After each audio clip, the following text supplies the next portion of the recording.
क्या प्रेम सच में जीवन की सबसे बड़ी सच्चाई है या फिर धन और समाज की वास्तविकता के सामने प्रेम हार जाता है? कल्पना कीजिए एक ऐसे युवक की जो प्रेम को पूजा मानता है और एक ऐसी युवती की जो जीवन को व्यवहारिक नजरिए से देखती है। जब इन दोनों की दुनिया टकराती है तो शुरू होती है एक ऐसी कहानी जो केवल प्रेम की नहीं बल्कि आदर्श और यथार्थ के संघर्ष की कहानी बन जाती है। आज के इस वीडियो में हम जानेंगे हिंदी साहित्य के महान लेखक भगवती चरण वर्मा के प्रसिद्ध उपन्यास 3 वर्ष की पूरी कहानी और उसका गहरा अर्थ। तो चलिए शुरू करते हैं 3 वर्ष की यह अनोखी और विचारोत्तेजक कहानी। दोस्तों, उपन्यास 3 वर्ष का मुख्य पात्र है रमेश। रमेश एक साधारण परिवार से आने वाला आदर्शवादी और संवेदनशील युवक है। वह पढ़ाई में होशियार है और अपने जीवन को ईमानदारी और सिद्धांतों के साथ जीना चाहता है। उसके मन में प्रेम, आदर्श और नैतिकता के प्रति बहुत सम्मान है। रमेश पढ़ाई के लिए शहर आता है। शहर का वातावरण उसके लिए नया होता है। यहाँ उसे समाज के कई नए रूप देखने को मिलते हैं। इसी दौरान उसकी मुलाकात होती है प्रभा नाम की एक सुंदर और शिक्षित युवती से। प्रभा आधुनिक विचारों वाली लड़की है जो जीवन को खुले नजरिए से देखती है। धीरे धीरे रमेश और प्रभा के बीच बातचीत शुरू होती है। दोनों एक दूसरे के करीब आने लगते हैं और समय के साथ उनके बीच प्रेम भी पनपने लगता है। रमेश प्रभा को सच्चे मन से चाहता है। उसके लिए प्रेम एक पवित्र भावना है जिसमें समर्पण और विश्वास सबसे महत्वपूर्ण होते हैं। लेकिन प्रभा का दृष्टिकोण थोड़ा अलग है।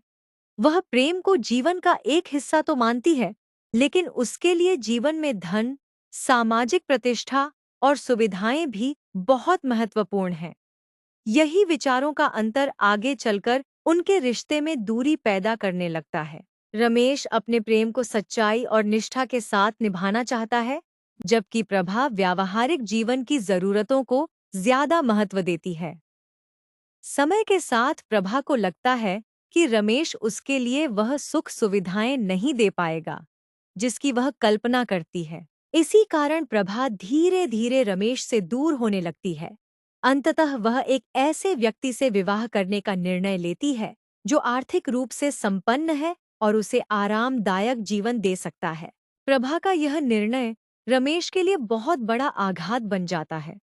जिस प्रेम को वह अपनी जिंदगी का आधार मानता था, वही प्रेम अचानक उससे छिन जाता है। वह गहरे दुख और निराशा में डूब जाता है। लेकिन यही वह समय होता है जब रमेश जीवन की वास्तविकताओं को समझने लगता है।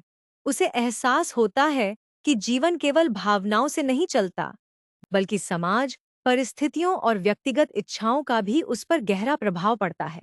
उपन्यास के शीर्षक 3 वर्ष का भी विशेष महत्व है। यह 3 वर्ष रमेश के जीवन के ऐसे वर्ष होते हैं जिनमें वह प्रेम, आशा, निराशा और जीवन की सच्चाइयों को बहुत करीब से अनुभव करता है। इन 3 वर्षों में उसका व्यक्तित्व बदल जाता है। वह पहले से अधिक परिपक्व और यथार्थवादी बन जाता है। उपन्यास के माध्यम से लेखक ने यह दिखाने की कोशिश की है कि प्रेम और आदर्श बहुत महत्वपूर्ण हैं, लेकिन जीवन में व्यावहारिकता की भी अपनी जगह होती है।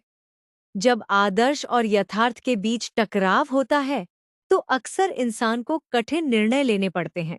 3 वर्ष केवल एक युवक और युवती की कहानी नहीं है, बल्कि यह उस मानसिक संघर्ष की कहानी है जो हर व्यक्ति के भीतर कभी न कभी होता है।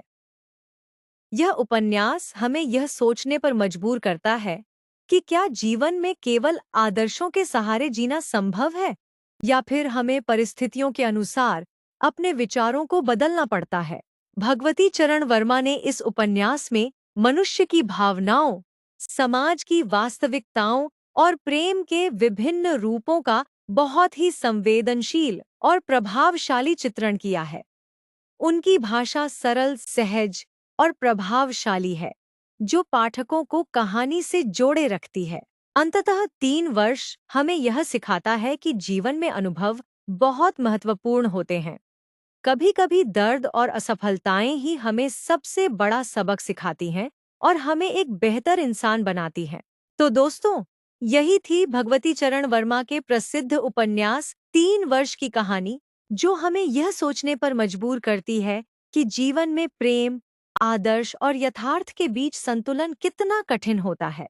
अगर आपको हिंदी साहित्य की ऐसी ही रोचक कहानियां और उपन्यासों के सारांश पसंद आते हैं, तो हमारे चैनल वर्णलॉक को जरूर सब्सक्राइब करें, वीडियो को लाइक करें और कमेंट में बताइए कि अगला सारांश आप किस उपन्यास का समझना चाहते हैं। मिलते हैं अगले वीडियो में।